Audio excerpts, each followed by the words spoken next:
Derrick Lewis versus Aleksei Oleinik takes place in the main event of UFC Fight Night Vegas 5 this weekend, and I can't wait for this matchup. First of all, it's not because of the matchup itself, it's because of what I know the fight will be. I believe this is going to be a shutout performance in anyone's direction. Either Derrick Lewis gets the first round KO with ease, or Aleksei Oleinik gets the submission at the end of the first round, or in the second round, or in the third, and I think Aleksei Oleinik dominates. Whoever wins this fight, it's going to be in their favour from start to finish, unless it's Derrick Lewis, in which case it's going to be one punch early or getting dominated the entire fight, in my opinion anyway.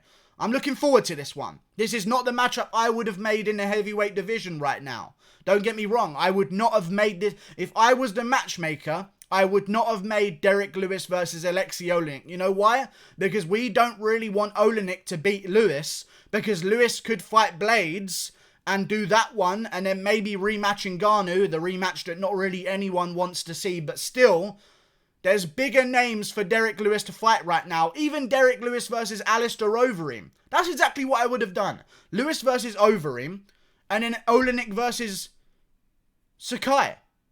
And then do that instead. But instead, we've got Lewis versus Oleinik, and Overeem versus Sakai, which makes no sense whatsoever, but still, let's talk about this matchup. Derrick Lewis versus Aleksei Oleinik, dangerous fight. Derrick Lewis is a heavy favourite. I really disagree with him being a heavy favourite. And that might be skewering my opinion here. I know that Derrick Lewis is very dangerous, and he can land that one-punch KO at any time in the fight, although it's not really a one-punch KO. He knocks guys down, then he uses vicious ground and pound to finish the job. But it's still one-punch KO power, let's be real. If Tyron Woodley has one-punch KO power, we can say that Derrick Lewis has that as well. He can end the fight in any moment. And Walt Harris had real success against Aleksei Oleinik in the first round by just going balls to the wall and throwing heavy KO power. Got him out of there. Walt Harris had no problems with Aleksei Oleinik because he went straight for the kill. Walt Harris is way faster than Derrick Lewis.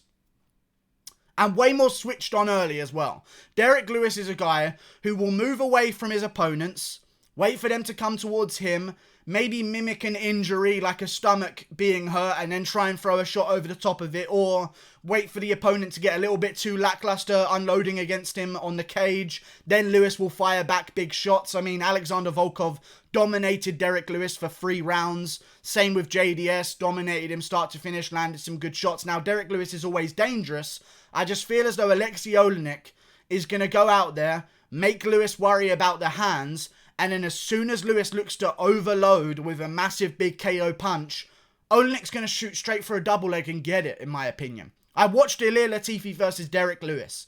I watched Blagoy Ivanov versus Derrick Lewis. How is Lewis such a massive favourite? That makes no sense why Lewis is a massive favourite in this fight. I think this should be 50-50. If Oleinik gets a takedown, he wins. Okay? If Lewis lands the KO punch, he wins. This should not have a favourite. But they've gone with Derrick Lewis, and that might skew my opinion a little bit, but I think that Oleinik would probably beat him anyway. I don't like betting on one-punch KO power in the heavyweight division anymore, because every time I bet on it to happen, it just doesn't happen. Like I bet Felipe Lins, he's got power, right? He's got KO power. He's going to catch Arlovski. Arlovski's got no chin. Oh wait, Arlovski's somehow still got a chin. It just doesn't seem to make any sense to me in the heavyweight division. So I'm just going to forget about KO power and look at this skill for skill. Oleynik is way better than Derrick Lewis. Oleynik has fought since the dawn of time. Like, Oleynik is like a vampire, basically. Like, he just hasn't aged. It doesn't feel like he's always been an old man. I feel like he came out the womb looking like Benjamin Button almost. Like, he's got something. There's something about Aleksei Oleinik. There's no way you should be able to go 59-13. You know how crazy of a record that is? 59-13.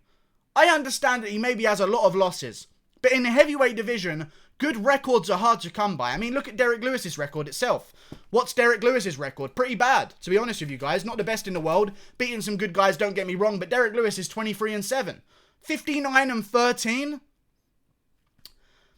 Oleynik's been around for a long time. He's fought the best of the best at all times, because the heavyweight division, even back then, if there weren't many heavyweights to go round, so if you won a couple fights in the heavyweight division, you're fighting Arlovski. You're fighting the top of the division. And Oleynik has beaten in his last 2 fights Fabricio Verdum, Maurice Green. Although Maurice Green is not the best opponent in the world, it's still an opponent who was at the time doing somewhat good in the UFC. I believe actually Maurice Green was on a 3-fight win streak before he came in against Aleksei Oleinik. Or he might have been coming off a loss. I'm not too sure, but still. Oleinik has fought the best guys. He lost to Walt Harris. He lost to Alistair Overeem. That's Walt Harris and Alistair Overeem, though, and he was doing okay against Overeem. He almost KO'd Overeem in the first round. Walt Harris came out there with vicious speed and hand speed, which is what Walt Harris has. Switched on in the first round. He can do that to anyone. He actually almost did that to Overeem as well. Overeem's just a veteran, so he can escape those situations. But Aleksei Oleinik, before that even, beat Mark Hunt by submission in the first round. Beat Junior Albini, who isn't a good win, don't get me wrong, but still, it's a win in the UFC. Lost to Curtis Blades. I don't mind a loss to Curtis Blades. Blades might go on to be champion. I think Blades, even though he lost to Ngannou twice, might be the guy to beat Ngannou still. Because if Blades lands a good double leg on Ngannou and ends up on the ground with him, there could be real problems. I know Ngannou KO'd him twice, but still. Aleksei Oleinik beat Travis Brown. You know, Aleksei Oleinik beat a lot of guys outside of the UFC as well. I mean, his UFC record has not got too many huge names. Beat Jared Rosholt when Rosholt was like on the come up as well. KO'd him with vicious KO power in the first round. I like Aleksei Oleinik here. I think he's got more tools to use than Derrick Lewis does. I think all that Derrick Lewis kind of has in this matchup, and in any matchup really, is big shot power and trying to land big KO power. He hasn't been able to do that against his last two opponents in Blagoy, who's got an iron chin to be fair, but then again against Ilir Latifi as well. And I think it's a problem with speed. That's why Derrick Lewis, if Derrick Lewis was way faster, I think he would KO more and more guys. And he would KO these guys that he's facing. He would have KO'd Ilir Latifi if he had a little bit more power, I reckon. Or a little bit more speed, sorry. But Ilir Latifi is used to a different speed. He's used to bracing for those kind of shots, which tells me that Derrick Lewis maybe doesn't have ridiculous KO power like we claim that he does. I mean, even against Alexander Volkov, I know he landed the big punch at the end. It's not like he's not landing anything before that shot. It's just that people don't see those shots coming at the end of the round when they think they're ahead by 2, like Alexander Volkov did. Derrick Lewis lands big punches, but he lands a lot of them, and a lot of them don't KO people. Are you betting that Derrick Lewis KOs Aleksei Oleinik with his first few punches? That's all I'm going to say. Are you going to say that Derrick Lewis goes out there and immediately dispatches of Aleksei Oleinik? Because if he doesn't, in my opinion, Oleinik's going to take him down and have his way with him on the ground. Because although I like Derrick Lewis, he relaxes on the ground a little bit too much. And against certain guys who have such a great jiu-jitsu game, you just can't relax on the ground because they're going to get right into dominant position.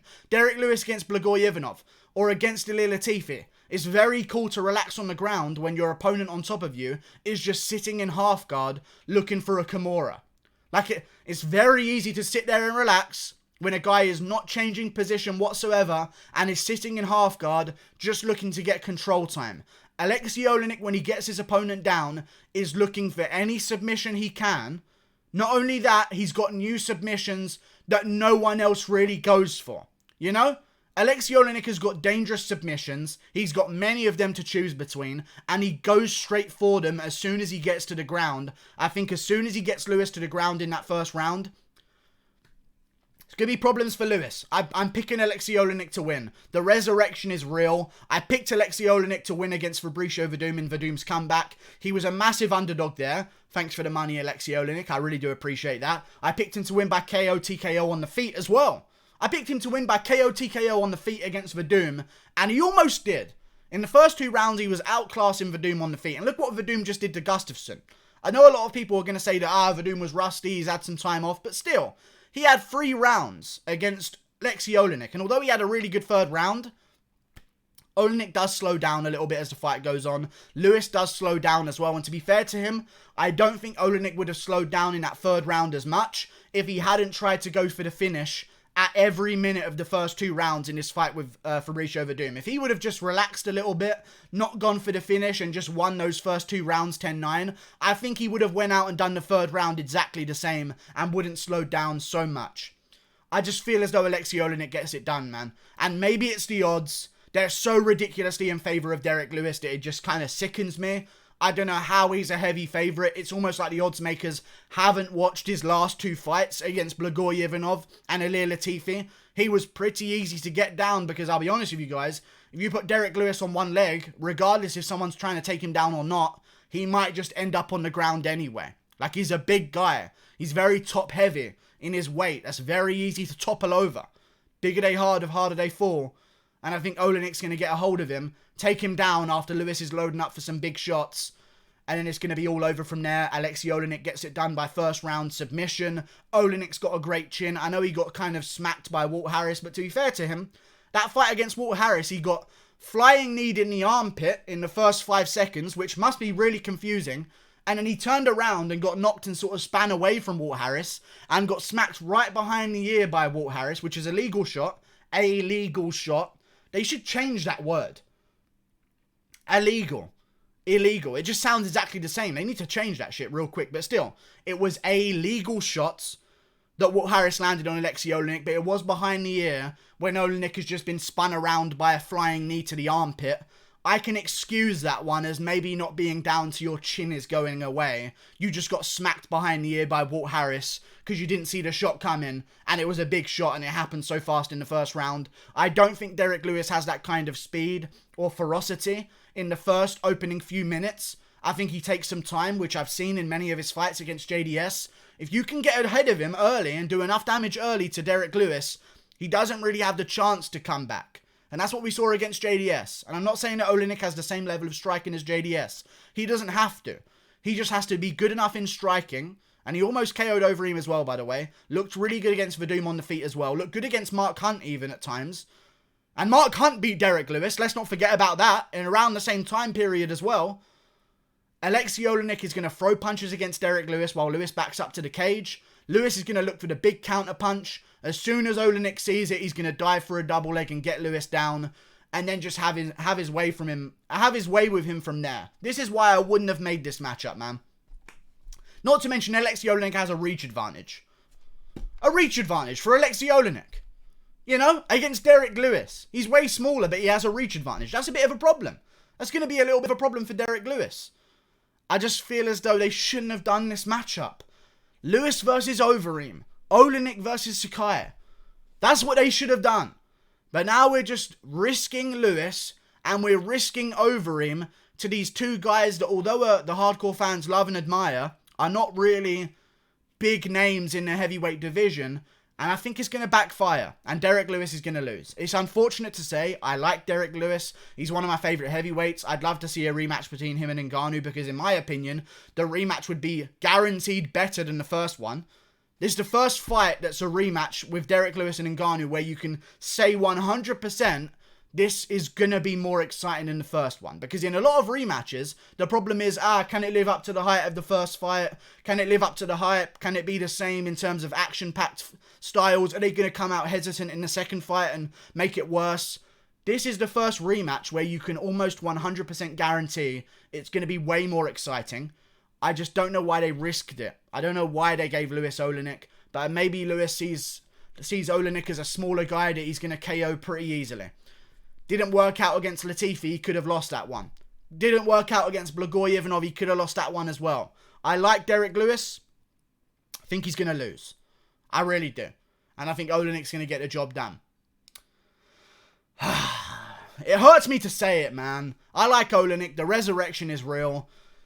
But still, I really wish we didn't make this matchup. I think Oleinik gets him pretty badly. And then for the winner of this, well, burping everywhere. That was a weird burp. That was like a demon came out of me.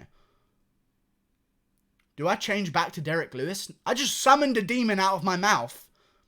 I might switch back to Derrick Lewis just to not offend anyone up there if they're possessing me or something. But still, I'm going to go with Oleinik. Forget about the demons. They ain't shit anyway. They'll do nothing. Forget about the demons. We're going with Aleksei Oleinik, and if he wins this one, he should look to take on Curtis Blades, who he's already lost to. It's just a shit situation.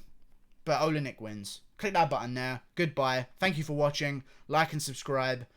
And I'll see you later. Oleinik by first round submission, rear naked choke. Yeah.